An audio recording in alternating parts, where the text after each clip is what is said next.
They came to Tyneside in the middle of the 19th century from all over the British Isles. They worked in the pits, shipyards, chemical and steelworks. Famine in Ireland led to thousands coming to Jarrow. I'm going along the Jarrow Road. Turn right here towards Swinburne Street and Bell Street. I'm driving into the past.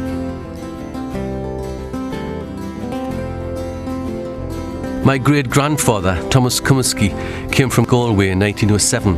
He married a Jarrow lass, Bridgie Leyden, and had 4 daughters. Here his wife and daughters surround him. They lived in OBrien Street, Lord Street, and finally High Street, where he died in 1944. He could neither read nor write, and his daughters would read the Gazette to him, after he told them he had lost his glasses, or it was too dark for him to read. Like many Irishmen in Jarrow, he supported Home Rule for Ireland and spoke Gaelic. My grandfather and them, they came from County Galway, a place called Balnafad, which is in Connemara, and very little opportunity for making anything of yourself. You know, the fields is all full of rocks and everything, like very moonscape starts, like, you know.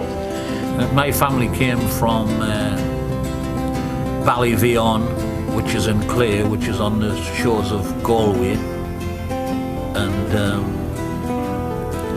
they came over here for the work in the shipyards. My father came over from Galway in 1926. He came over with his brother to meet up with their father, who was working in heaven.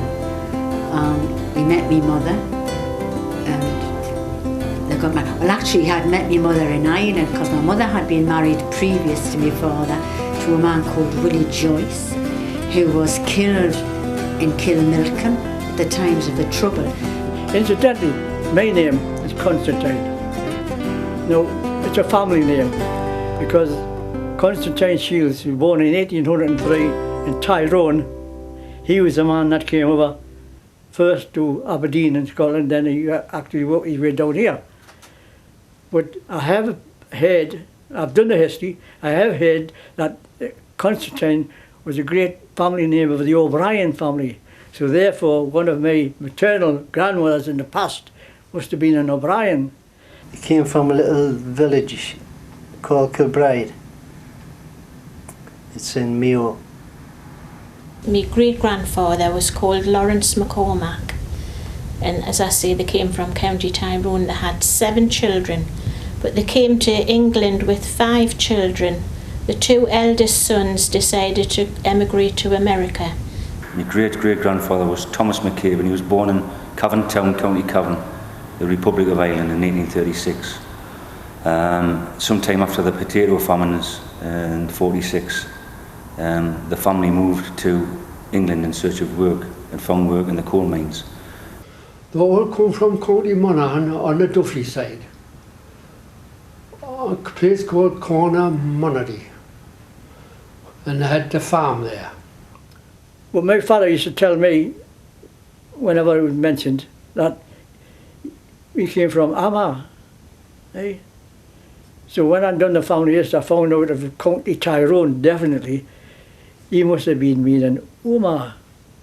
So it was Omagh, that's where Con Shields, the first one that I know of, was born, Omagh. And funny enough, I went there about 2 years ago just for to say, well, Con, I'm back. In the 1860s, Jarrow's population was around 3,000. By 1871, it stood at 18,000. By 1881, there were 25,000. And by 1891, 33,000. Jarrow had moved from a small village to an industrial town in 30 years. And a third of the population were Irish. Many Irishmen worked in the chemical works, but there's no trace of the works today. From the Alkivi pub, Catherine Cookson, as a child, would collect beer for her Irish step-grandfather, John McMullen. She lived in the 15 streets, a few hundred yards away from the pub. Running toward Tynedock were a number of streets, including Bell Street. On the 1881 census, you can find a typical Irish family, the Downies from Derry. brothers and sisters, Dawson, Patrick, Catherine and Francis, living and working together at the chemical works, right on their doorstep. My great-grandfather worked in the chemical works. They lived in Barrow Street, which was known as Bogey Hill, because it was on a hill and it was where they pushed the bogies up the hill to the railway line with the chemicals on. And that's where it got its name from. I'm going to turn right now and I'm going to head towards St. Paul's. It's a long time since I've been down here.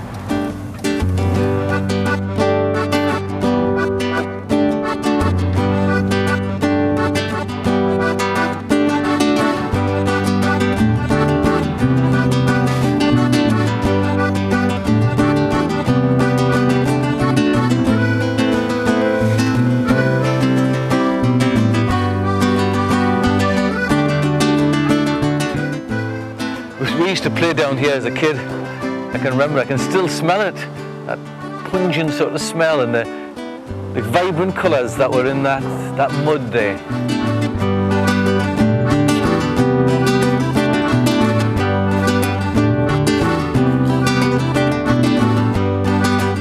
The chemical workers would cross this bridge going to work right up to 1906 when the new Don Bridge was opened and trams were used for the first time. Today, there's no sign of the pub and houses that were here. Only the cobbles survive.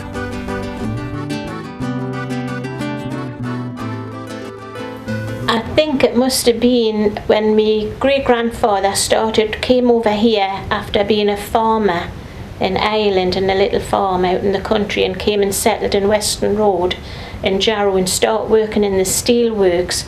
It must have been like going into the bowels of hell compared to working out in the open on a farm. The noise and the heat and the flames must have been absolutely appalling for them. Home rule for Ireland led to Irish politics being active in Jarrow. To fight the cause, the Irish Self-Determination League and later an I.R.A. brigade were set up. It was here in 1921 that an I.R.A. cell based in Jarrow blew up the gas main on this bridge.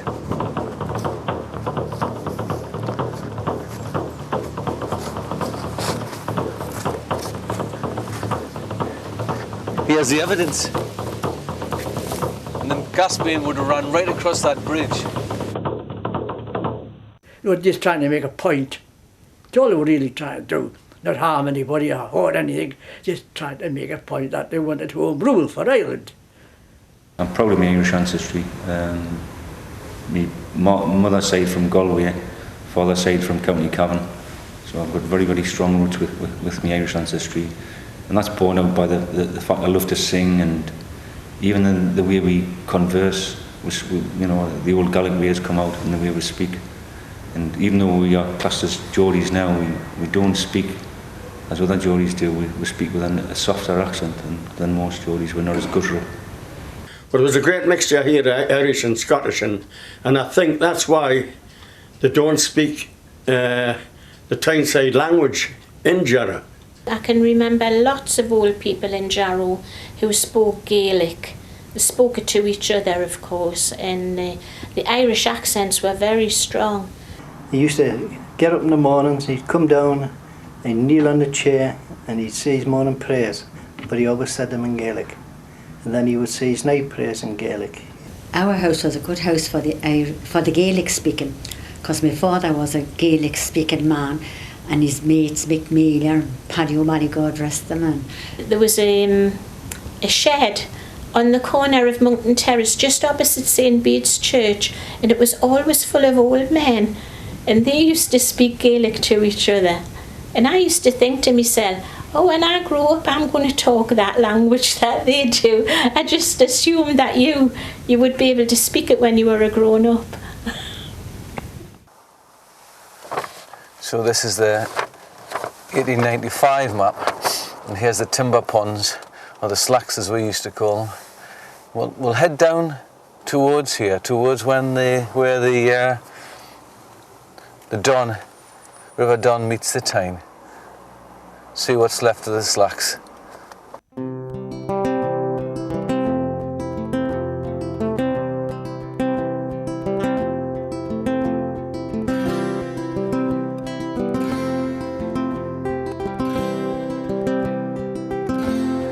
Here we have the Cooley Tyne. Well, it's not so coolly now. The River Don running into the Tyne. Here we have the timber ponds. Well and truly gone. As I said, we used to play down here. This whole area was our little adventure playground. Come down from Jarrow, a little squad of us, running along here. We used to find little bits of metal, I remember, and throw them into the mud on the side. Play on the timber. It was fantastic for your imagination. And then down by the river, ship after ship lined up all the way down to Tyne Dock. So we're going to head back. We're going towards Jarrow. We're going to head up Church Bank. It's straight ahead of me there. And Church Bank is the beginning of High Street near the top. I remember coming down here as a kid, and the bank doesn't seem anywhere near as big as it did then. We're heading then towards the pedestrian tunnel.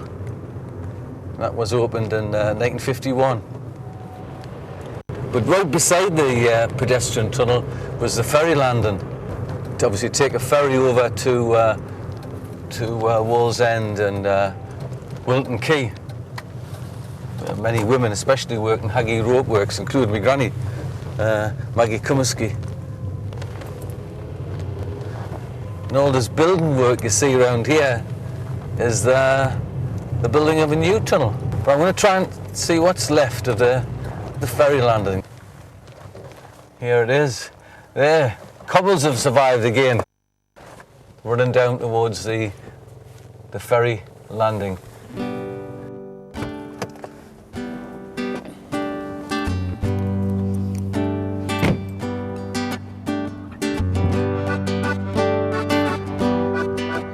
On the north side of the river, you can see work being carried out on the building of the new Tyne Tunnel. The Jarrow to Howden ferry ran from here for over 100 years, between 1863 and 1967, when the Tyne Tunnel opened.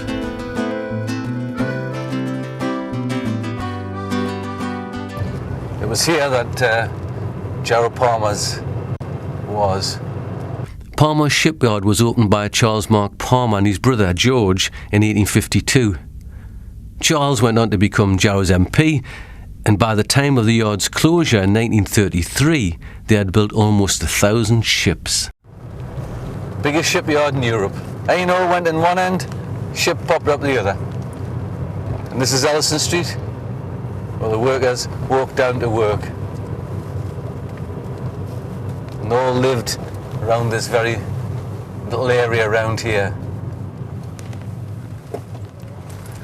Steelworks was to your right. Up here they'd walk. Cranes at the bottom of the street, which dominated the Jarrow landscape. My grandfather came over and he was a shipbuilder, and none of them were trained, so they were just navvies really. And it was a really hard time in Jarrow. Well, I don't know when you mightn't want this on, but in Leslie's, I reckon if you were a Catholic, you couldn't get a job as a gaffer. But at the finish, nearly all Catholics was gaffers. I reckon when Palmer's was in its full blast in the 1900s, you know, earlier, the beds were never cold.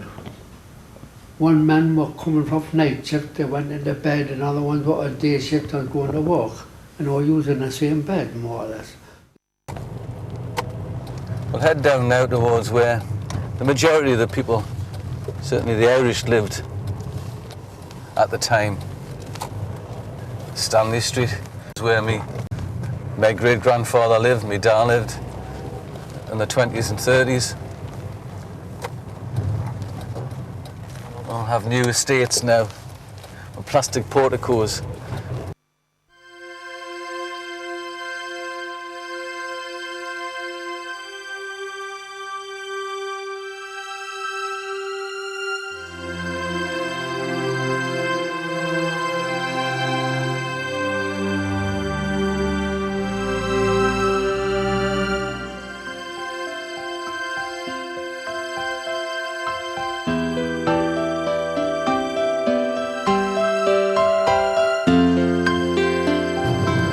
now heading towards High Street. In fact, my granny Comiskey, that's where she lived at one point.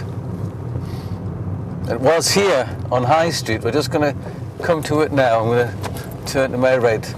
High Street, that Mass was said in a house for the first time, and that was in 1821. The end of High Street, we're coming towards St. Bede's Church. The men and women of the parish built the church with the priests Kelly and Maynell. The laying of the foundation stone at St. Bede's on October the 30th, 1860, signalled the arrival of the Irish. Father Maynell, when trying to raise funds for the church, would stand outside Palmer's gates and ask for half a crown. He said that he knew which men were Catholic by the reverence they showed him. This fundraising tactic led to Palmer's taking sixpence from each man who was willing to contribute.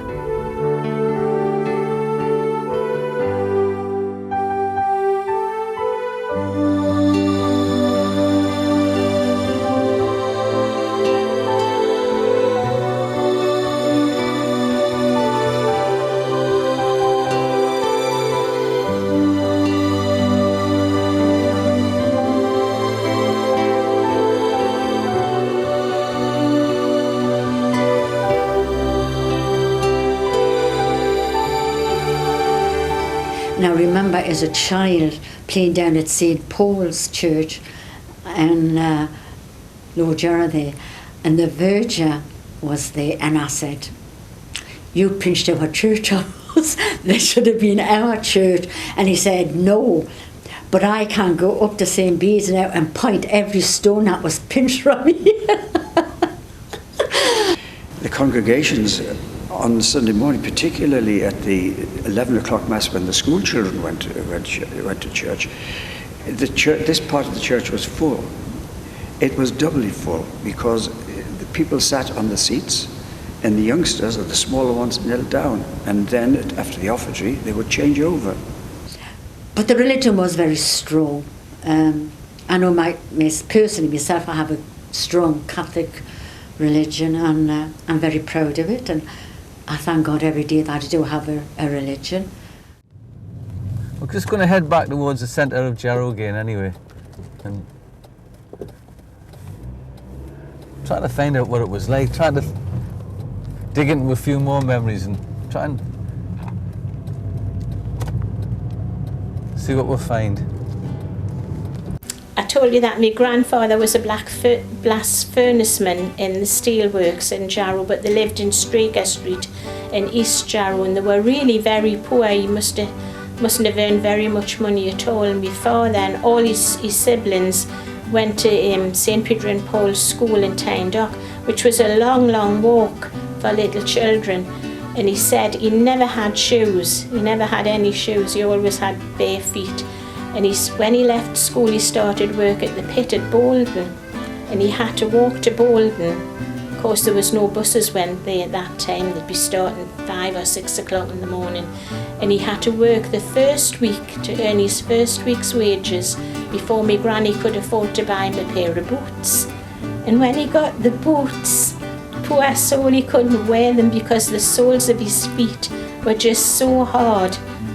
Through never ever having worn boots before, he couldn't wear the boots. And then my mother now, she had a queer way. She always used to call my father Paddy Coyne. If she'd say, "Well, I better go home, Paddy Coyne will be coming in," or Paddy Coyne isn't. And one day somebody asked her, "Was Paddy Coyne the lodger?" And she said, "No, he's my ma."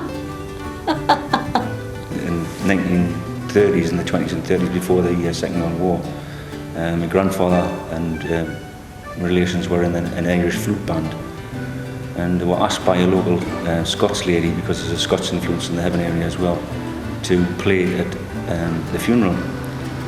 And as they went to the grave and the body was dropped into the ground, the only tune that they knew was "Will You No Come Back Again," which was not the ideal tune to play at a funeral service.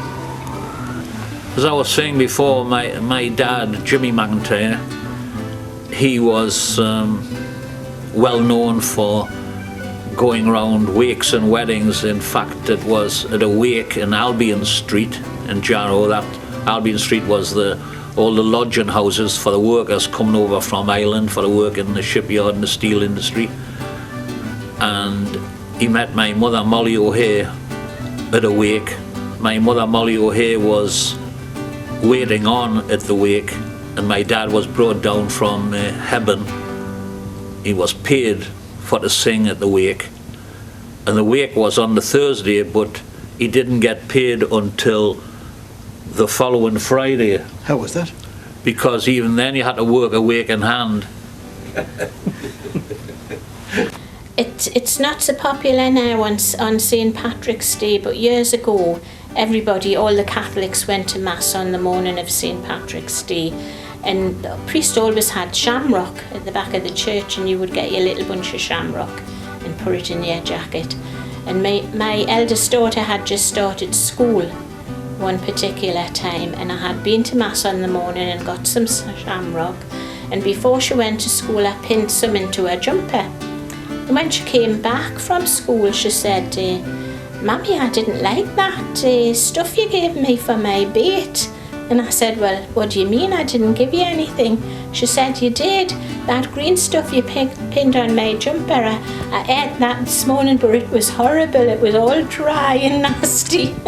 But when I was single, like, I would probably go back maybe at least 3 times a year, because I was a freelance. I'd go on a job and I'd save up and get all my money, and then I'd come home and I'd have like a weekend in Jarrow. I said to my mum, "I think I'll head to the west." She says, "You're as well to go there, son," she says, "and spend your money there, spend it round Jarrow." Because she says they'll all be waiting for you in the pub. We're coming now to back to the town hall. It was from here in 1936 that the Jarrow March started. Palmer statue to the right and town hall right in front.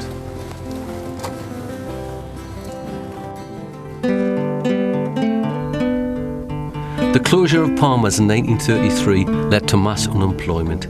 The town felt it had to do something. On October the 5th, 1936, 200 marchers left for London from outside the town hall. The Jarrow Crusade leaders all had Irish connections: Riley, Scullion, Simons and O'Hanlon. As Paddy Scullion said to me, "Jarrow was a prison, all you needed was the walls." The marchers walked out of Jarrow and into immortality. On the way down, my father was there. In fact, he was one of the cooks, my father. And on the way down, he used to write to me. And I kept those letters. I've kept them. I've still got them. Well, I doubt I've got them now. Them letters, and as far as I know, they're the only letters written by a marcher that have been kept. See? Well, the night before they came to London, I was arranged with my father. I went over to Hendon. That's where they were staying at school in Hendon. I went over there, had a couple of drinks with them, got to know what all that patter, whatever. Then the next day, I had arranged, and I joined them, and I marched across London with them. I actually marched across London with them, with permission from the Blinkenhead lads. See? And we went to Whitechapel. It was a school in Whitechapel. We went to some meal there. I was with them, like, and they were all full of hope. All full of hope. Oh, we'll get something done now. No. Hey, honestly, you see the disappointment. You wouldn't believe. Hey, they were crying, some of them, because they're so bored up. They thought, well, something's got to be done after all this publicity which they had on the way down. Note, absolutely note. Jarrow Cemetery. We're going to look at the Catholic side of the cemetery.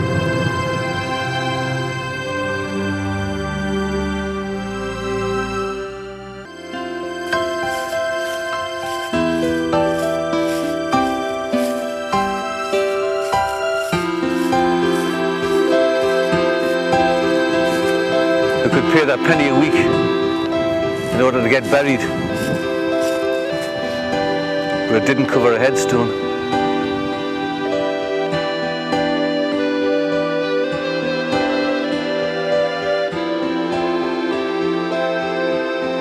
The Downies from Derry, Joyces from Galway, Markeys from Louth, McConnors from Monaghan, Cushleys from County Derry, Comiskeys from Galway, McFaddens from Donegal, the Downies from Derry, Joyces from Galway, Markeys from Louth, McConnors from Monaghan, Cushleys from County Derry, Comiskeys from Galway, McFaddens from Donegal.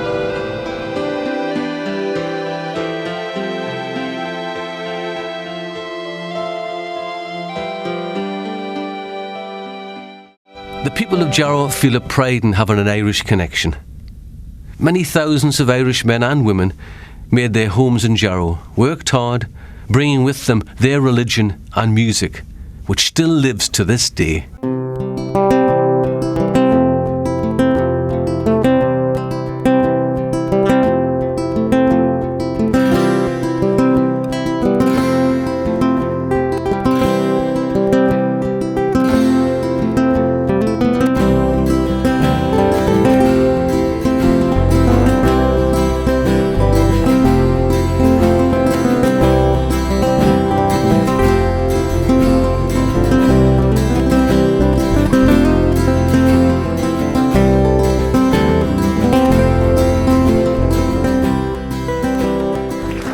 Cheers to Little Leyland.